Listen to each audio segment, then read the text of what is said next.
Like, I hear people talk about, all I want to do is do music full time. And it's like, who gave you the right to have that desire? You know what I'm saying? Like, you do music full time, you need to have, I'm checking for like, man, you got an album a week? How many songs you writing a day? And that's hard because it's like, people are kind of like, I just want to feel, I meet and I'm like, yo, nobody cares about you. Like, nobody cares about what you think. Like, people want you to give them what they are asking you for. And if you have that, then give it to them. Don't give them the other thing. We have people that like on the team is be like, man, I just want to love it, man. And I just want to feel good when I put it out. And it's like, well, what about everybody else? You selfish. You know what I'm saying? Like, what about everybody else, man? Like, everybody's got to watch it. You know what I mean? They've got to click on it. They got to click on it. The ads got to pop up and people got to share it. Like, that's important. I'm just trying to be somebody. So make a way, make a way, make a way. Hello, everyone, and welcome back to another episode of the Trying to Be Somebody video podcast. Here, we interview mostly BIPOC artists about their creative careers with the goal of helping you. I'm Hollis, endeavoring to persevere as always. Today on the podcast, we have Beleaf in Fatherhood, or Beleaf in Music, depending on what realm of artistic endeavors you know him through. I actually first met Beleaf in Fatherhood in 2018. We were both YouTube Creators for Change ambassadors. This was a program that YouTube essentially put together in 2018 to combat hate speech and xenophobia on the platform. And basically, YouTube gave us filmmaking grants. Beleaf ended up doing a really amazing piece about Black men and prison, and I ended up doing two different pieces around why people cover their head, whether it be for culture or religion. I'll link to all of that content in the show notes so that way you can check it out if you're interested. It was a really amazing thing to be a part of, and I'm so happy that I got to meet Beleaf in Fatherhood during that time. I consider Beleaf almost like a cousin or a big brother that I never had in some ways. There's your kinfolk and then there's your skinfolk, and I feel like Beleaf is very much my skinfolk. I really enjoy talking to Beleaf in Fatherhood pretty regularly though, because I think he really gives me this interesting, extremely pragmatic, driven perspective. And a lot of that comes from his upbringing and what he's had to endure and go through in his life that I think gives him just this unique way of thinking about how to be an artist. And so I really wanted to have him on the podcast to talk more about his artistic career. I very much know everything he does on the internet in regards to video creation and storytelling in that way, but frankly, I don't really know a lot about his music career, and I purposely didn't want to know about it going into this interview. So if you've been a fan of Beleaf in Fatherhood during his tenure on YouTube thus far, hopefully you'll get to see a new side of him that I don't think he really talks about on the channel. We all know that he produces music and does great stuff, but I don't think a lot of people actually know how he got into it. So in this podcast, we are going to kind of talk about Beleaf's origin story. One thing I will say before we get going into this episode is that we do touch on a few heavy topics, just FYI. We talk about depression, suicide, and there's a little bit of vulgar language as well in the podcast. So just to let you know, for those listeners, keep that in mind. We have the one, the only, the myth, the legend, Beleaf in Fatherhood, aka Glen Henry. Do you go by your name? You're kind of wishy-washy. Which one? Yeah, I mean, I'm not that pretentious to where like I want people to call me Beleaf. You know what I'm saying? Okay. And so I have a really corny name like Glen Henry. It just sounds so boring. You know what I'm saying? Sounds like an all-American name. It does. You know what I'm saying? And so I know you know how I feel. I know you know how I feel. If anybody knows how I feel. We're not going to get into why, but I know. You know. I do know how you feel. Okay. But we have Beleaf in Fatherhood here on the Trying to Be Somebody podcast today. And with your topic, I wanted to try to talk a little bit more about your musical career and how that's progressed into what you're doing now, mostly because I feel like I know about your musical career, but then I don't. So I was like, what do I want to learn about Beleaf? Oh, how cool. That's awesome. I haven't been on a podcast in a minute, so this is different for us to talk about music, but I'm super excited. I'm going to try to stay on topic and not approach this as a friend phone call, because I feel like this is fitting to be like me just talking to you like it's a friend phone call. Just a homie.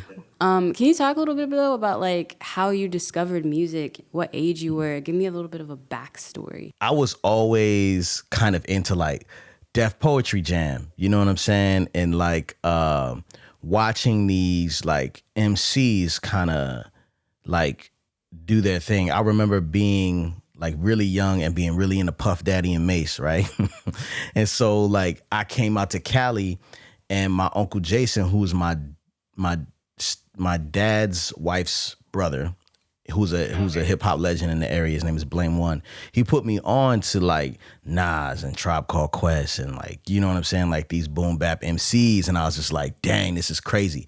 And I think what happened was it was like stuff I was interested in, but nothing that was like really crazy. You know what I'm saying? And then one day I was walking to school and I missed a bus, and I'm walking to school and I'm having one of them like middle school dramatic, I want to end my life type vibes, you know what I'm saying?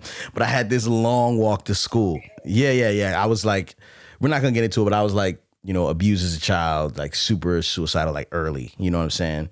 And so I was just so sad one day walking to school, and I'm looking down and I see this tape, right? And in my tape deck is like Master P, Master Don, right? It was like one of the old like Master P records, you know what I'm saying? I think I was listening to like the Dawn or something like that. And I saw this tape on the floor and I picked it up, and it was the Roots Proceed single. For some reason, someone put this thing out on the street and I popped it in. And the first words Black Thought said was, just think, what if you could just blink yourself away? And it like attached to me, and I couldn't get it off me since then.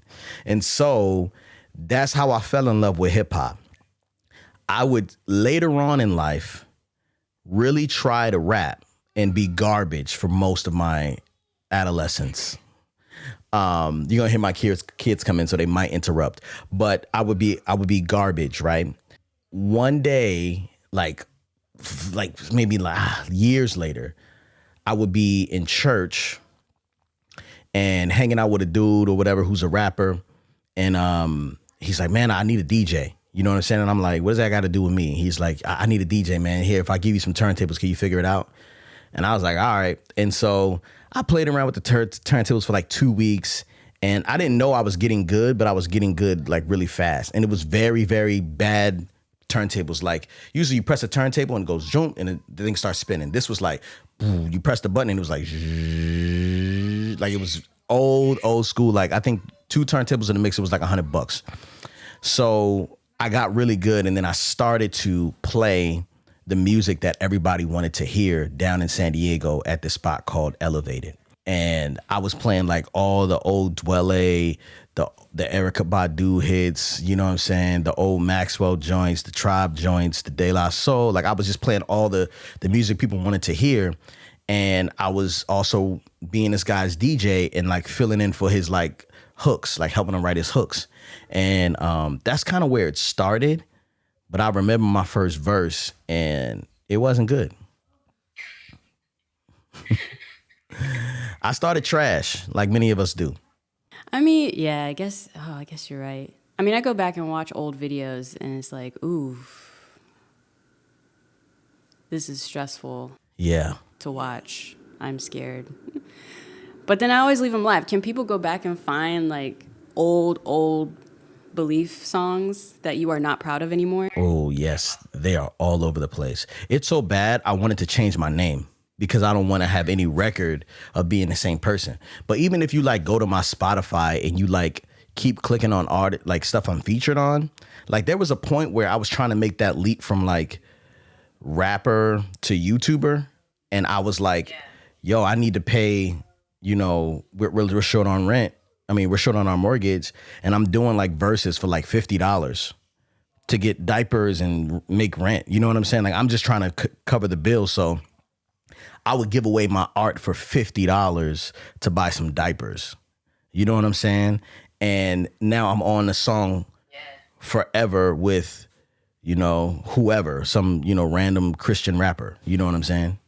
I really don't like those days. Those were hard days. Yeah, but like, doesn't it?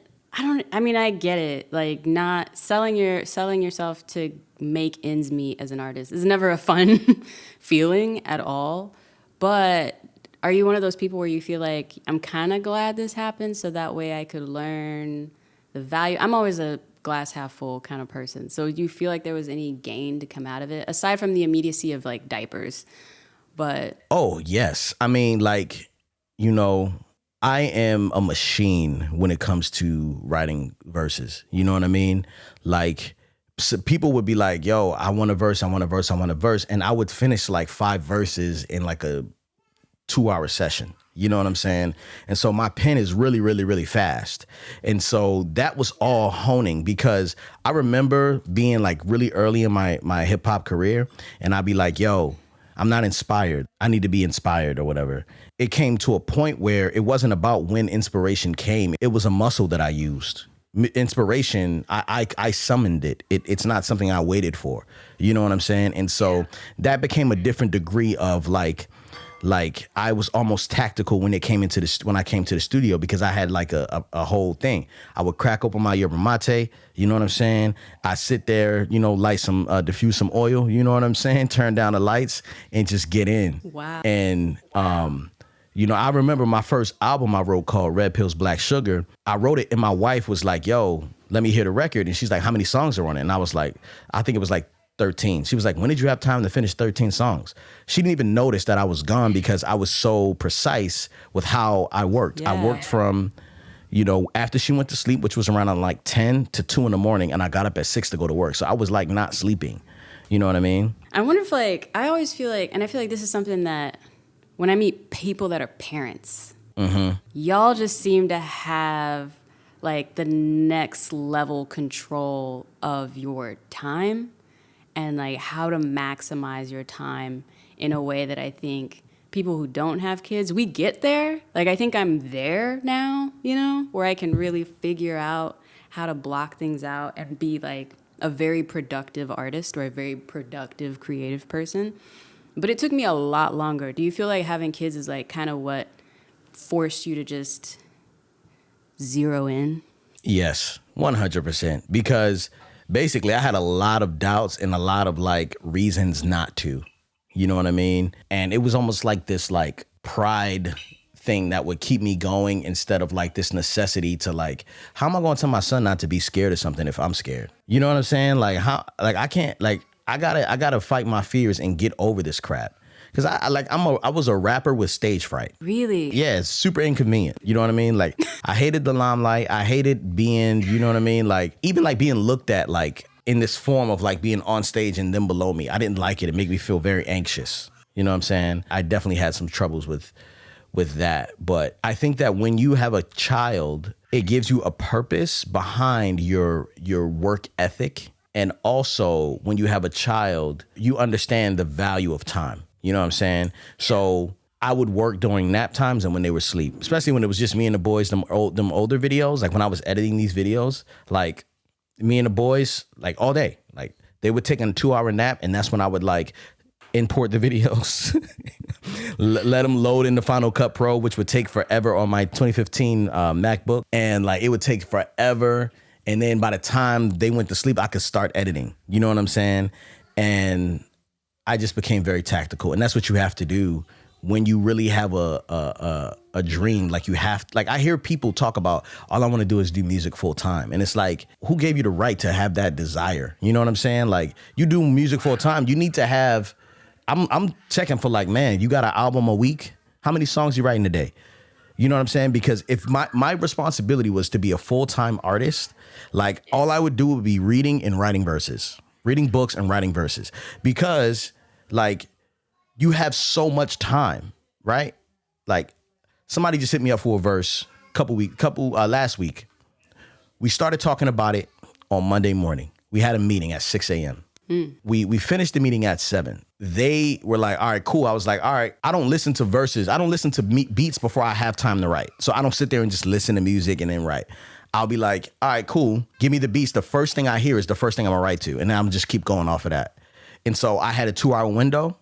I wrote 2 verses in 2 hours. I sent the music back to them and they were like, oh, well, I don't have a studio at my house. And like, I go in the studio on Friday. And I'm like, man, good luck. You know what I'm saying? It's just a different level, you know what I'm saying, when you're working and you have people like also needing your time. Now, at this point, like, it's not only I have a wife and children, I also have employees. You know what I'm saying? Yeah. So it's like my time is very, very valuable.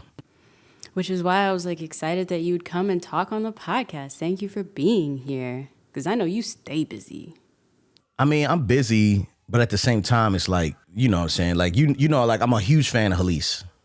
And all things Halise, you know what I'm saying? So like anything that I can support, anywhere I can support you, of course. And then it's like, I know you really don't play around when it comes to how high the art is that you put out and the things that you want to do and make time to do. So I know when you're putting your time towards something, it's going to be valuable and it's going to be an asset that I can use. So best believe this is mutually beneficial. Hey everyone, quick break here. I hope you are enjoying this amazing conversation with Beleaf and Fatherhood. Again, love talking to this guy. It's so much fun. A few quick announcements before we get back into it. If you are watching the podcast here on YouTube, please like the video, give it a thumbs up, as well as engage with me down in the comments below. That really helps algorithmically for us to get discovered and so on and so forth here on this channel. Likewise, wherever you are listening to this podcast, even if it's on Spotify as well, give us a follow and or go ahead and rate us on that platform. Again, that all helps with discoverability and keeping the podcast going. Again, if you're watching on YouTube and you want to take it a little bit of a step further, please sit through an ad or two. I know they can be a little annoying, but that is how the podcast raises money, through ads. So if you can sit through a few, that will really help us out. Obviously, if it's super long, don't. But if you can sit through a couple, that helps us out a lot. Finally, if you really want to take it a step further, consider joining the Patreon, patreon.com/Halise. There you get early access to these episodes, as well as private weekly vlogs from me and all the behind the scenes content that's happening at Stumblewell with all the creative projects that we have going on. So it's a good time. Again, patreon.com/Halise. Would really appreciate it. And that is it. Let us get back to this episode and back to Beleaf.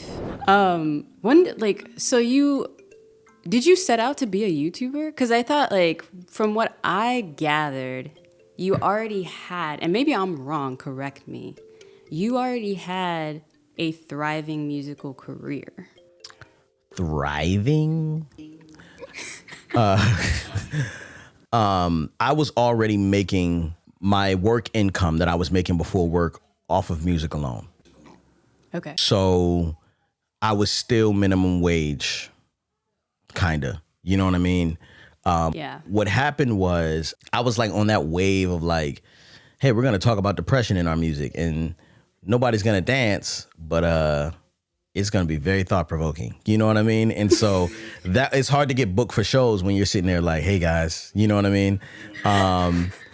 And so I was on, before that got really popular, you know what I'm saying? Like I was on that wave and then I was okay, but I don't know if I was like as good as I am now. You know what I'm saying? As far as like my voice and delivery. But I would say that I already had a career, but I wanted people to know what type of person I was, because it stopped being about the music and it started being more like, who are you? You know what I mean? Like, do we want you to come out? And so I started the YouTube channels to be like, yeah, I struggle with depression, but like, I'm also like a pretty funny, cool dad. And it was kind of like, let people get to know that side of you was like the marketing, like idea behind it. You know what I'm saying? And I'm like, man, whatever I got to do to put food on the table.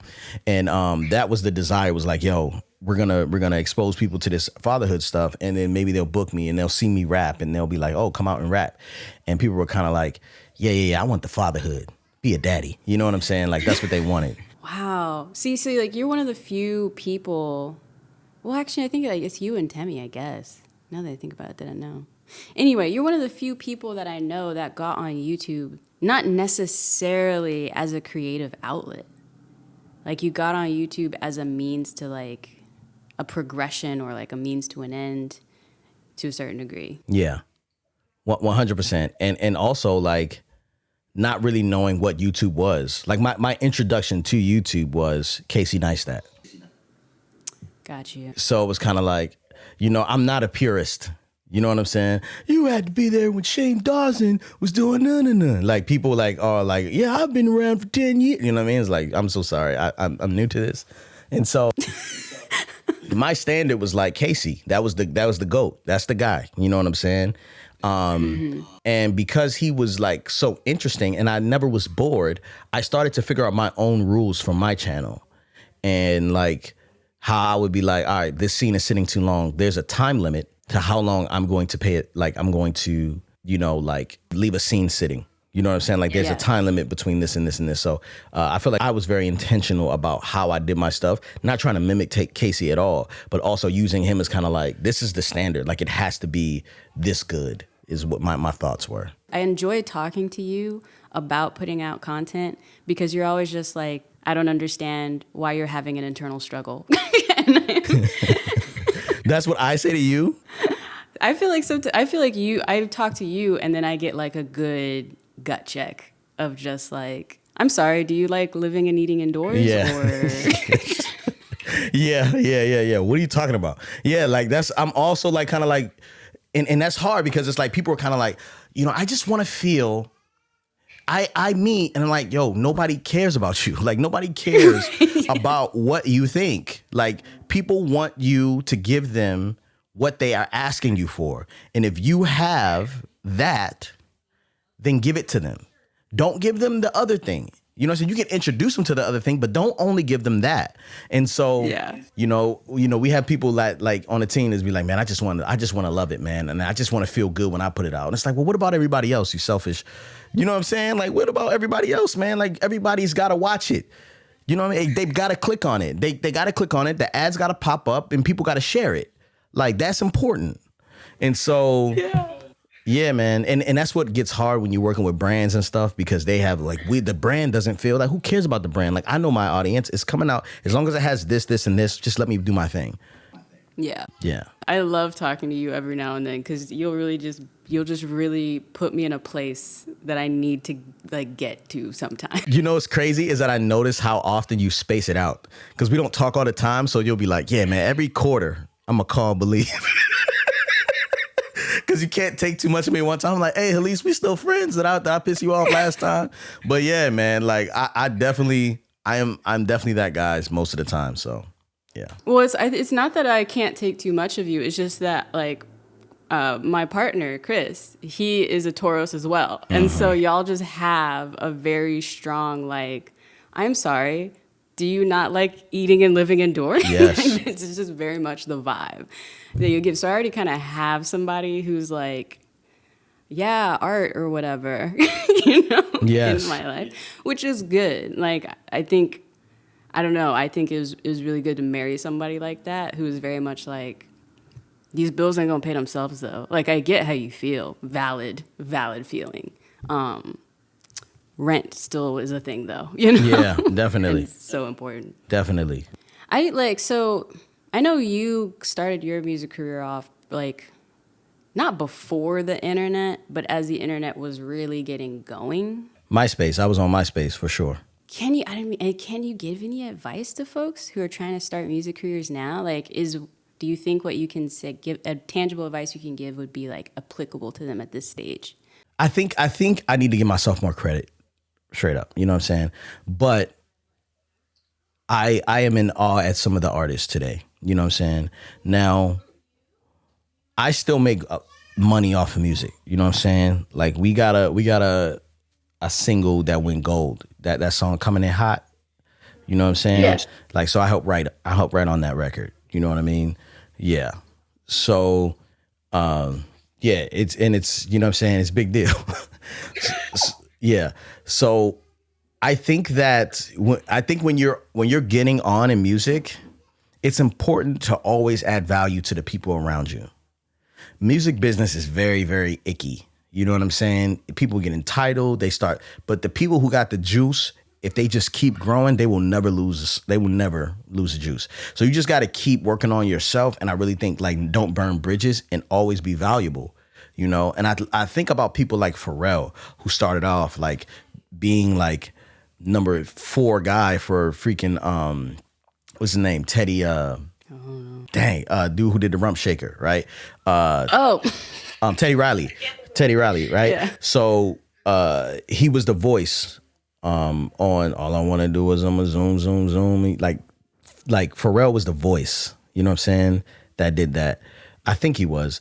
But I know he was around back in those days, and he's still reaping the benefits off of those relationships early on. You know what I mean? And so I just think when you're a musician, you have to think of yourself as timeless, not about right now, because the new generation is all about like me now, y'all old, we new, we're the young ones, we hot, y'all, you know what I'm saying? But if you look at people who are kind of timeless, like you look at your J. Cole's, right, who's creating a whole new like wave in opportunity to collab with other people who are not in his camp. You know what I'm saying? Did I tell you I talked to J. Cole on DM? no. I was You tell me that. girl, I was beside myself. I couldn't believe it. I couldn't believe it because somebody hit me up, was like, hey, I need to talk to J. Cole. And I was like, okay. And they were like, well, can you tell him that I said such and such because he follows you? I was like, nah, you must be mistaken. J. Cole doesn't follow me. You know what I'm saying? Yeah. But because of the new Instagram like policy, like you can't tell who has a blue check and who doesn't when they follow you. You know what I'm saying? Like you just kind of gotta keep scrolling to see who. Oh, right. So Yeah. I looked up J. Cole and I was like, this nigga is following me. You know what I'm saying? So I wasn't following him. I didn't even know he had Instagram. So I was just like, hey man, I appreciate your album. And he was like, yo, my wife put me onto your content. Keep making A1 content. Wow. Oh, yeah, he's a dad. Big time. Yeah. And a husband, big time. Like he took a whole break and like does his dad stuff. Yeah, but it's like, of course I create, right? Of course I make the content I make, you know, for Beleaf and Fatherhood. But I have this like, and he probably doesn't even know I do music, or he might have heard it because he's seen it. But it's just kind of like the fact that the worlds are colliding like that for me. You know what I'm saying? Like it just shows that like you can still progress and just kind of be timeless and always be adding value to every single room you're in. You know what I mean? Yeah. I think it's interesting too, because I think you're right. Sometimes, and I do talk to younger artists or people that are just kind of new in the career in general, they do seem very focused. Like, I'm not saying that you need to give yourself away for free. Like, don't do that. But I don't know. For me, my philosophy has always kind of been like, well, if I try to add value to this other person as much as possible, then surely that'll come back to me in some way. 100%. But on the flip side, I mean, I know other creators where that is not how they run their career and life. And they're doing fine. You know, they're doing just fine. So it really kind of comes down to, like, I guess your moral standing, or not even, I don't even want to put it like that because it's not necessarily a good or a bad thing. It's just how I see the world, I suppose. That's interesting. J. Cole. Wait, I want to come back. You did Coming in Hot? Like, what? Okay, yes. Okay, so Coming in Hot, right? So I'm cool with Andy Mineo, who's he's like a really good friend of mine. I know him for years, and he's always kind of like dug my style as an MC, right? And Lecrae is, you know, biggest Christian rapper in the world. You know what I'm saying? I don't know. I am not in on Christian rap at all. Okay, cool. So I mean, if you educate me. No, I mean I'm not, but I just want to let you know that it's out there, and it's a very thriving community. You know what I'm saying? And Lecrae is a really, really like amazing guy. Like he's just an awesome guy. Andy Mineo is an awesome guy. They have a company called Reach. Well, Lecrae has a company with another guy called Reach Records, and that is the record company. Andy Mineo is a signee of that company, and we've worked together for years.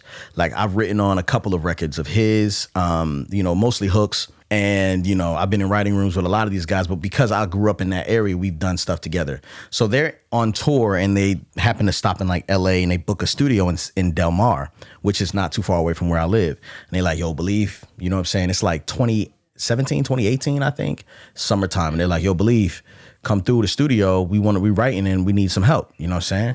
So I'm like, all right, cool. So it's me and like 7 other guys in the room. And I'm just kind of like, this beat comes on. He was playing other records, but this beat came on, and I can share photos with you to, you know, let you know I was there or whatever, because they took photos that night.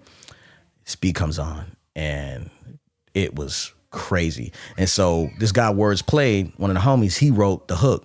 I don't do the most, but I do a lot, right? And he lives in San Diego too now.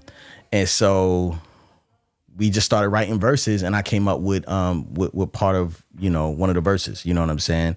A nice little chunk, you know what I'm saying? So every time that song has to get cleared to be on a commercial, I also have to sign off on my, percentage of the record, which is a very small percent. Yeah. So whenever you see that record, you just it's a little nod to me, you know what I'm saying? So it does make me feel good. Yeah. Wow. And I think this is a good point. Because I remember, for those of y'all who don't know, Beleaf actually did a song on my Creators for Change video. He was collaborating with El Fresh Lion, who's based out of Australia. Mm-hmm. And I got to film it. I got to film and watch you work, which was so fascinating because I had never gotten to see a musical artist, rap artist, like sit down and do something. And to like bring it back to your point earlier in the interview of just like, yeah, when people are like, oh, well, I only go to the studios on Fridays. You, like, for y'all who don't know, we produced that because I'm ridiculous, I produced my whole Creators for Change video while in London, when we were supposed to be planning our videos. I just shot mine because that was when I wanted to interview everybody, because that was the only place I would have access to everybody. And part of it was watching him and El Fresh collaborate on a track. And in the same vein, like, we came to his hotel room, Beleaf's hotel room, and he just had like a little mic situation, little like soundboard situation, what do they call those things? It was a mic stand, pop screen. We had, I think I had like a little Chaotica eyeballs, like a little thing that I wrapped into or something. Yeah. No, I had that foam shield. I had that Yeah. You had a foam shield and everything. And I was just like, oh, this is really all it, like, and I remember in that moment for me, I was like, wow, I'm really overthinking it a lot of the time. You know what I mean? And I just watched you rap into just like, I don't even know what music software you were using. I don't even think it was like. No, it's actually a beat program called Reason. It's really simple. Yeah. And then, you and El Fresh just took turns. And then I remember that too. At the end of it, El Fresh was just like, yeah, I got like a 20-hour flight back to Australia. So I'll mess around with this and see what we could do. And, we could split it whatever ways. And I was like, wow, this is really how music gets made. This is really, I really appreciated, I guess because of the nature of the medium, it's so much easier to collaborate with people. Yeah.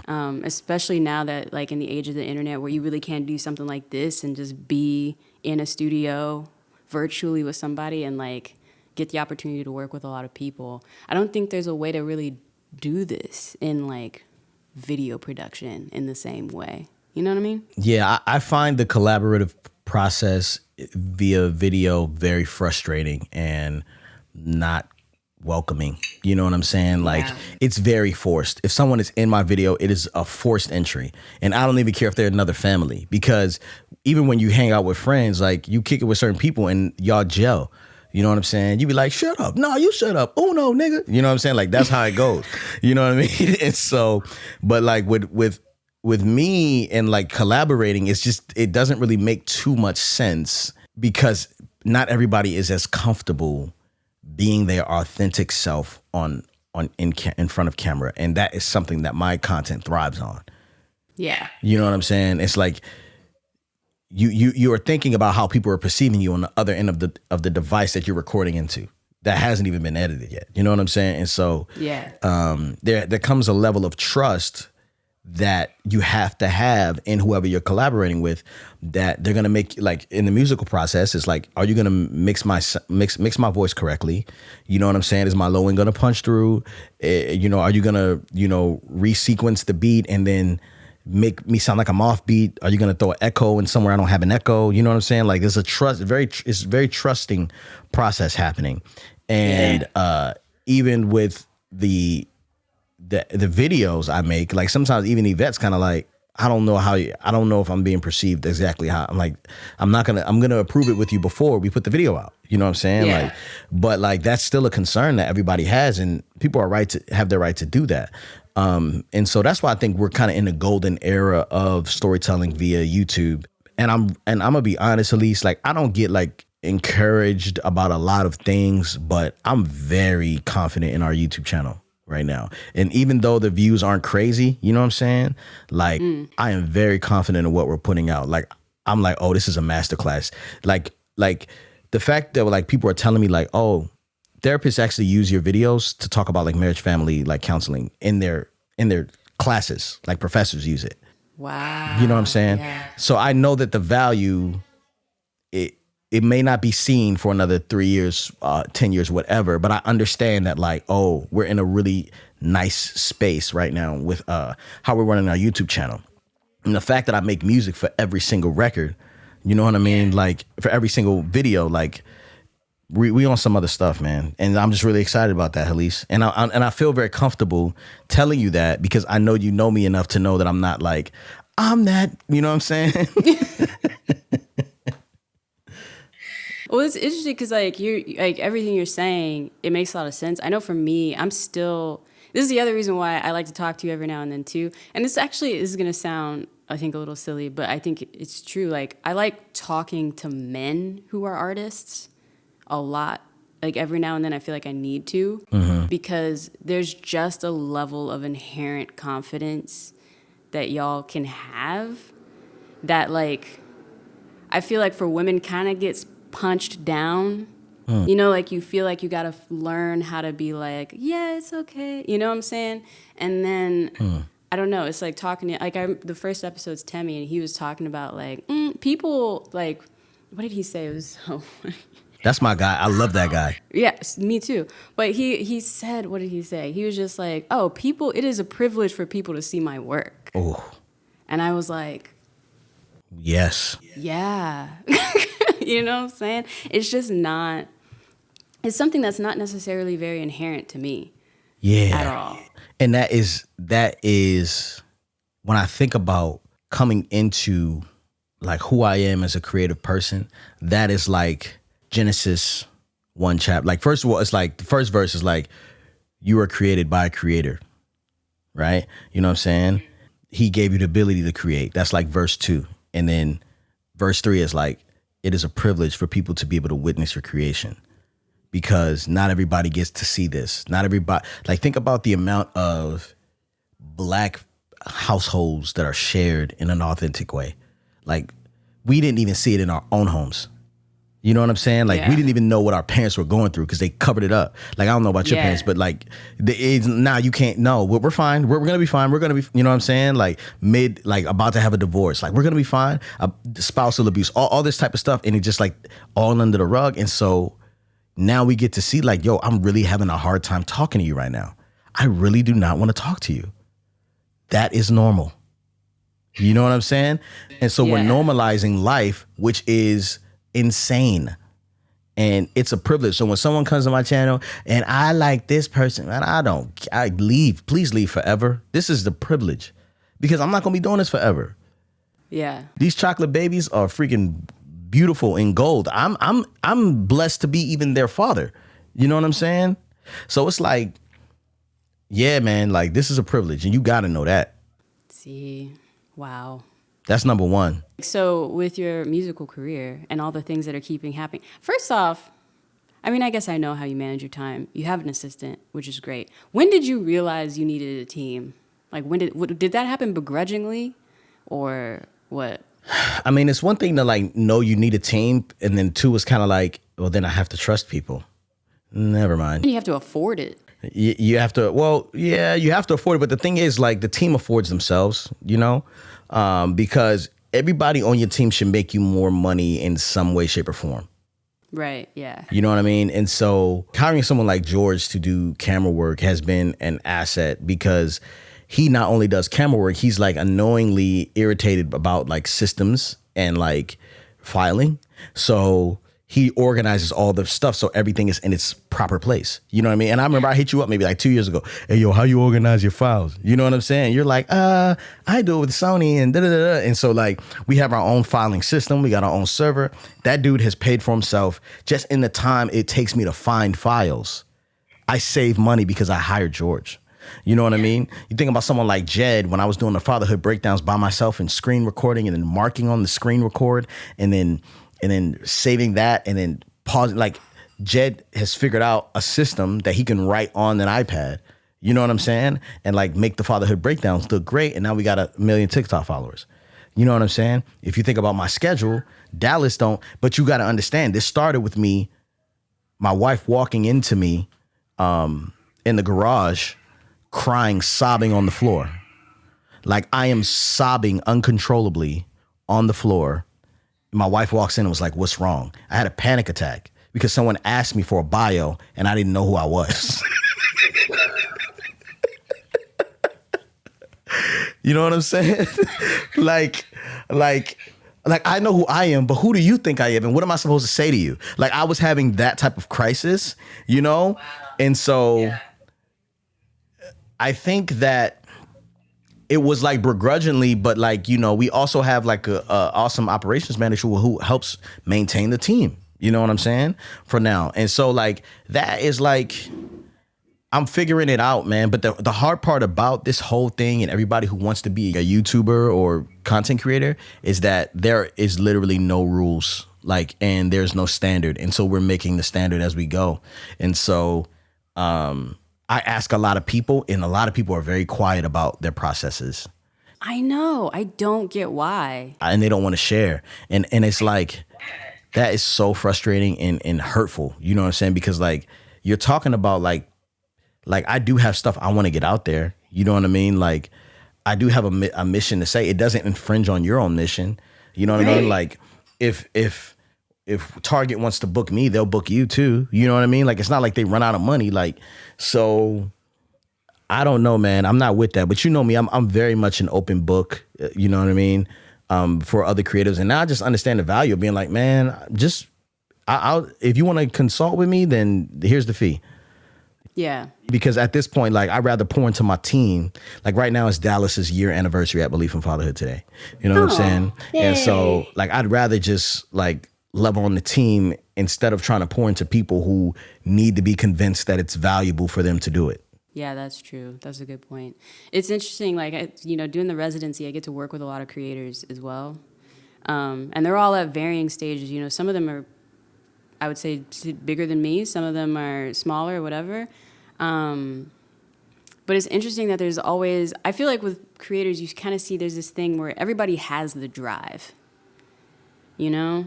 But not everybody has the sort of like, I guess it's like confidence. I meet a lot of creators who are trying to have external validation of what they're doing. Or they'll come at me and be like, oh, well, you know, I shoot my videos on my phone. And I'm like, and? Yeah.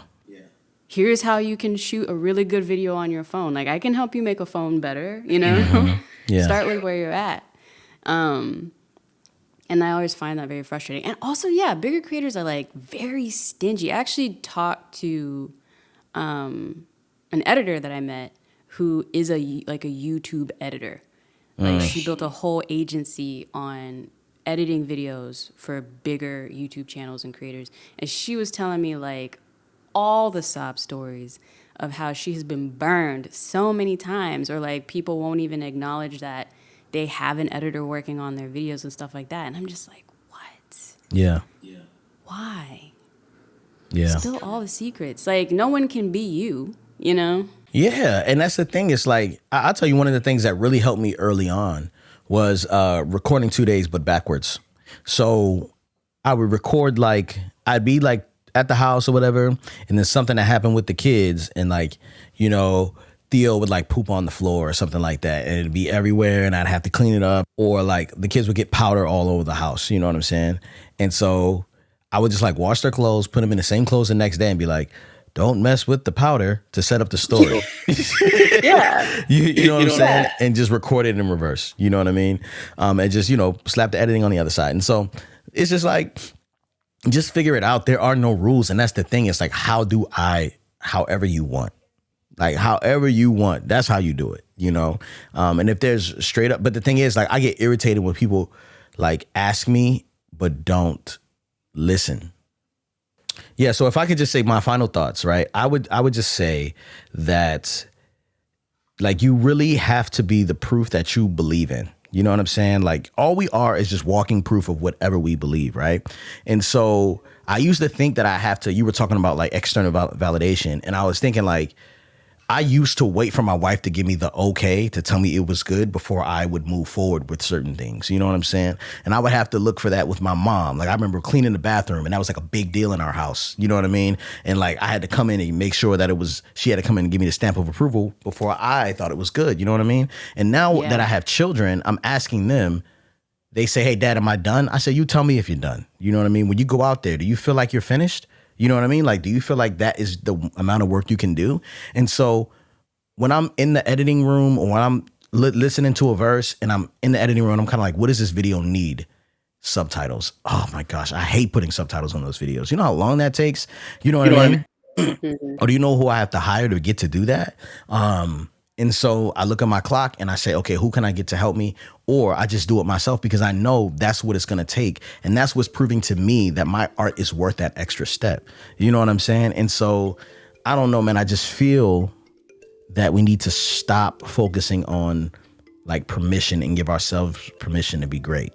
Again, I just really enjoy talking to Beleaf in Fatherhood about being an artist and having a creative full-time career, because he always gives that perspective that's just like, dadgum, all right, you just saying to do the thing. I guess I just got to do the thing, huh?